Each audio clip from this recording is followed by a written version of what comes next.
अस्सलाम वालेकुम। तो आज हम करेंगे चैप्टर नंबर 15 इलेक्ट्रोमैग्नेटिक इंडक्शन। तो इलेक्ट्रोमैग्नेटिक इंडक्शन के पहले लेक्चर के इंपॉर्टेंट टॉपिक्स है फैराडेज लॉ एंड लेंज़िस लॉ। तो इन दोनों लॉ से पहले हमें एक थोड़ा छोटा सा टॉपिक समझना है, magnetic flux. Magnetic flux basically क्या होता है? Magnetic flux is equal to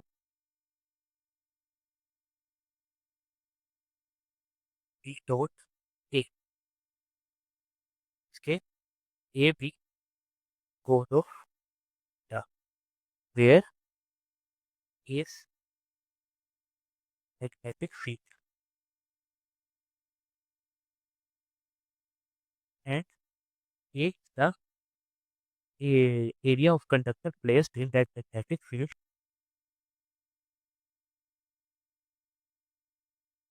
और जो थीटा है वो मैग्नेटिक फील्ड और एरिया के नॉर्मल के प्लेन के जो नॉर्मल है उसके बीच का एंगल है। मैग्नेटिक फील्ड विद एरिया का नॉर्मल, उसके प्लेन का नॉर्मल, उसके का जो एंगल है वो है थीटा। तो यहाँ पर हमने कर लिया मैग्नेटिक फ्लक्स। इसके बाद एक और इम्पोर्टेंट टॉपिक है जो कि फैराडेज लॉ और लेंज़िस लॉ में यूज होगा, इंड्यूस्ड ईएमएफ। तो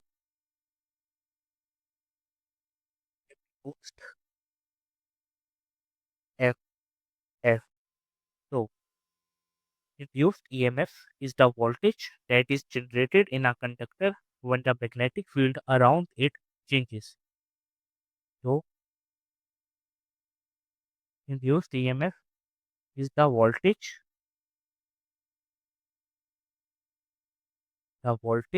that is generated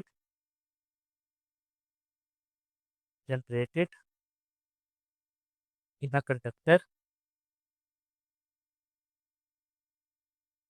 when magnetic field is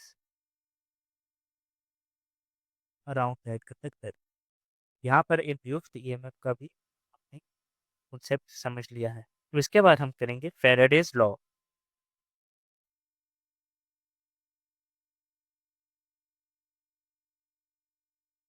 Faraday's law, Faraday's law ने क्या ऑब्जर्व किया?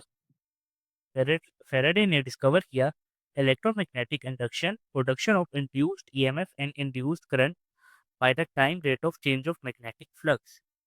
तो ये एक बेसिकली फेराडे ने एक्सपेरिमेंट किया था जिसमें उसने मैग्नेटिक फील्ड चेंज की थी इसके थ्रू ईएमएफ, इंड्यूस्ड ईएमएफ की ये इंड्यूस्ड ईएमएफ जनरेट हुई, इंड्यूस्ड ईएमएफ, और उसके बाद करंट प्रोड्यूस हुआ जिसको हम इंड्यूस्ड करंट बोलेंगे,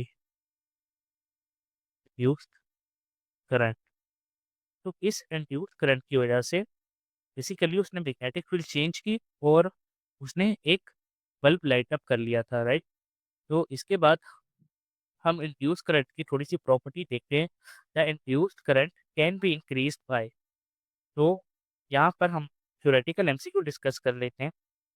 induced current can be increase by. यहाँ पर हम तीन थ्योरेटिकल एक एमसीक्यू डिस्कस करते हैं। Number one, using a strong magnetic field, using a strong magnetic field. और दूसरा है moving the loop faster, the loop faster. इसके जो कंडक्टर है, जो कि सोलेनोइड कुछ भी हो सकता है, उस कंडक्टर को हम इतना तेजी से मूव करें कि लाइक वो मूव करें तो जिससे मैग्नेटिक फ्लक्स आगे पीछे हो, क्योंकि मैग्नेटिक फ्लक्स जो है वो एरिया के ऊपर भी डिपेंडेंट होता है, राइट। तो उसकी वजह से भी हमारे पास मैग्नेटिक फ्लक्स चेंज होगा। और थर्ड पॉइंट है third point is replacing the loop by a coil of many turns. Replacing the loop by a coil of many turns. तो इसकी क्या लॉजिक हो सकती है? बेसिकली हमने पिछले चैप्टर में ये पढ़ा था कि जो मैग्नेटिक फील्ड होती है वो नंबर ऑफ टर्न्स के ऊपर डिपेंड कर रही होती है। तो मैग्नेटिक फील्ड और नंबर ऑफ टर्न्स का डायरेक्ट रिलेशन है। तो इसकी वजह से हम थोड़ा-सा मैग्नेट इससे नंबर ऑफ टर्न्स इंक्रीज़ करने से मैग्नेटिक फ्लक्स इंक्रीज़ होतेगा क्योंकि मैग्नेटिक फील्ड इंक्रीज़ हुई। तो इसके बारे में आते हैं फैराडे का फर्स्ट लॉ।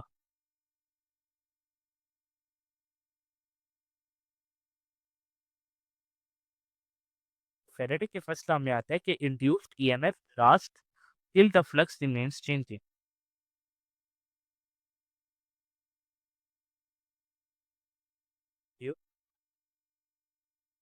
ईएमएफ लास्ट्स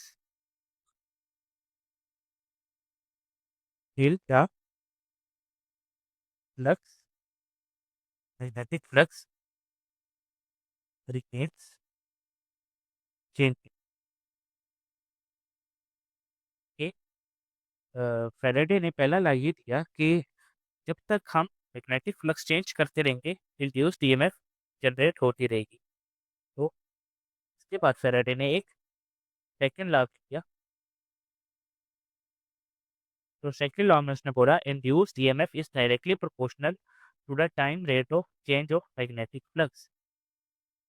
तो induced EMF is directly proportional to change in magnetic flux with respect to time. तो इसके बाद इसका जो फाइनल फॉर्मूला आएगा वो कुछ यूँ आएगा कि equal to minus N change in magnetic field upon change in time, right? तो यहाँ पर ये माइनस साइन क्या इंडिकेट कर रहे हैं? The minus sign indicates that the direction of the induced EMF is such that it opposes the change in flux. इसके जब इंड्यूस्ड ईएमएफ जनरेट हो रही होगी तो वो मैग्नेटिक फ्लक्स को अपोज करेगी। तो ये माइनस साइन अपोजिशन कहलाएगी। जैसे फ्रिक्शन वाली फोर्स होती है उसका भी साइन हम नेगेटिव लेते हैं क्योंकि वो हमारी असल फोर्स को अपोज कर रही होती है। तो इसका सेम वही कॉन्सेप्ट है। तो इसके बाद हम डिस्कस करेंगे लेंज़िस लॉ।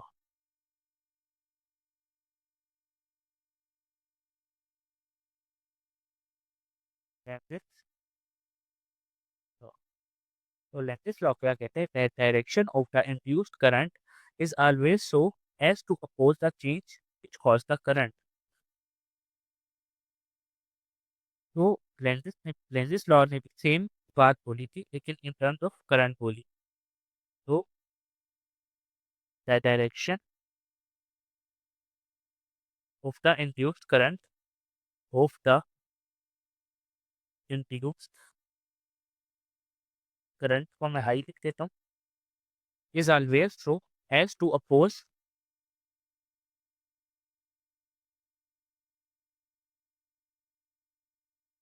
द चेंज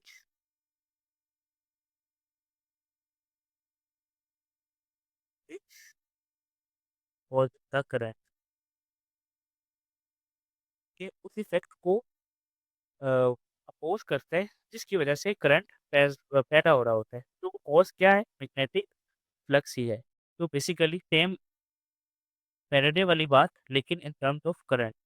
तो इसका फार्मूला भी सेम फैराडे की तरह ही चल के आया था जो कि था equal to minus N change in magnetic flux with respect to time. तो यहाँ पर हमारे पास एक इम्पोर्टेंट थ्योरेटिकल एमसीक्यू आता है वो ये कि लेंज़िस लॉ जो होता है वो किस कंजर्वेशन लॉ को ओबे करता है।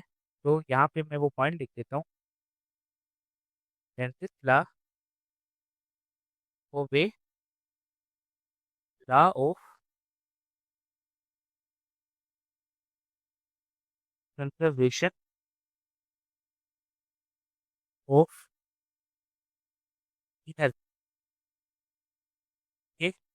Energy before and after same रहती है। तो इसके बाद एक और चीज़ जो कि हमें लेंज़ेस लॉ के ही थ्रू पता चलती है कि हम किन-किन वेज़ से मैग्नेटिक फ्लक्स को चेंज कर सकते हैं, राइट? तो यहाँ पर वो हम देखेंगे, पहला वे है इन थ्योरेटिकल एमसीक्यूज़ हो सकते हैं, मोशन ऑफ मैग्नेट, लाइक हम कितनी स्पीड से मैग्नेट को चेंज करते हैं, क्योंकि magnetic flux with respect to time change होते हैं ना, मैग्नेटिक मोशन ऑफ मैग्नेट। और उसके बाद है motion of coil, motion of coil, like अगर मैग्नेटिक को हम स्टिल रखें और कॉइल को हम आगे पीछे मूव कराएं, तो इन टर्म्स देखा जाए, तो रिलेटिविटी के हिसाब से देखा जाए तो मैग्नेट ही मूव कर रहा है, तो ये दोनों बातें आपस में एक दूसरे से रिलेट कर रही हैं, बस हमारा ऑब्जर्व करने का मेथड चेंज हो जाता है। तीसरा है हमारे पास relative motion of coil and magnet, same बात, रिलेटिव मोशन ऑफ